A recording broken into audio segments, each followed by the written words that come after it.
Hi everyone. This is a quick guide with some using tips and troubleshooting steps for your travel vacuum bags. Let's walk through it together. This pump is designed with a double-click start to prevent accidental activation while traveling. Just double-tap the power button. A single tap won't turn it on. Also, please use the original charging cable included in the bag. Some random cables may not fit. Fold and stack your clothes neatly before sealing. This will give you a much better compression result. When zipping the bag, lift the zipper slightly as you go.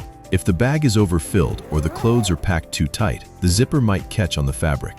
If your bag loses air quickly or won't compress, it's usually because the zipper isn't fully sealed at the very end. Take a moment to double-check the seal. This solves most fast air leak issues. For rare slow leaks, feel free to contact us for help.